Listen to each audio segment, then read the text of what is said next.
Fala galera do Meteoro, professor Fernando na área, e hoje nossa aula vai ser sobre climogramas.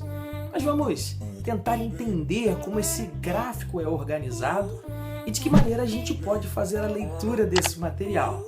Se você é novo por aqui, se inscreva, compartilhe, dá aquela força, aquele like maroto, fortalecendo com a gente, vamos fortalecendo o nosso canal. Vamos lá? Vamos estudar então sobre climogramas.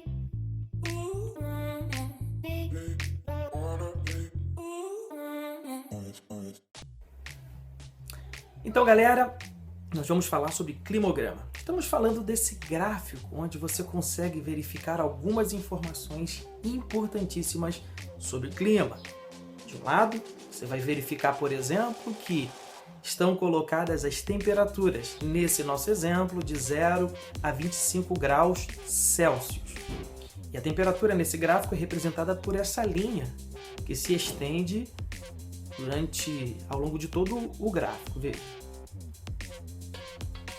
Também você vai perceber informações importantes como, por exemplo, a distribuição da pluviosidade, da precipitação média, ou seja, a quantidade de chuva, medida aí em milímetros.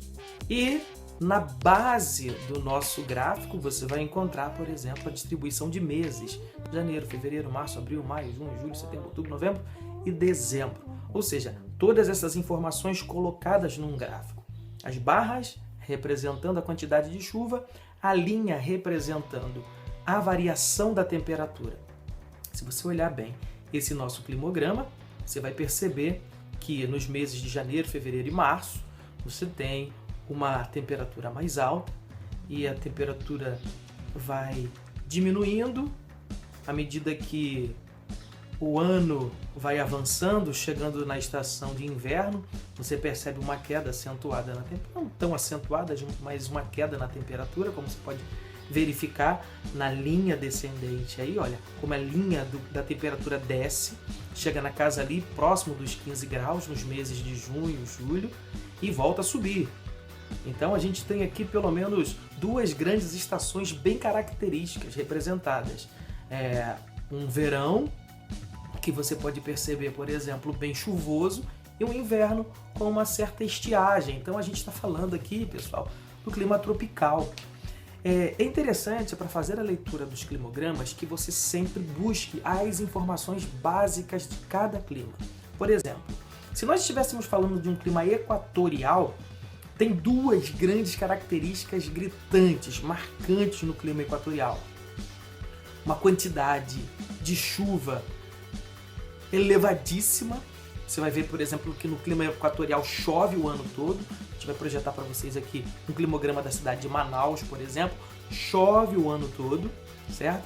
E veja, a temperatura também é constante. Há pouca alternância entre a máxima e a mínima temperatura. Isso é, há uma pequena amplitude térmica. Para quem não sabe o que é amplitude térmica, é a diferença entre a temperatura máxima e a temperatura mínima expressa num clima de determinado local. Então, uma dica para vocês, quando forem estudar sobre clima e quiserem perceber a representação desse clima num climograma, peguem as características principais daquele clima, quantidade de chuva, variação da temperatura ao longo do ano, e vocês vão ver que essas informações estarão presentes no climograma. Agora o desafio é olhar para um climograma sem que haja a descrição da cidade e identificar que tipo de clima está sendo representado ali. Esse é o desafio, esse é o exercício que a gente propõe. Forte abraço e até a próxima!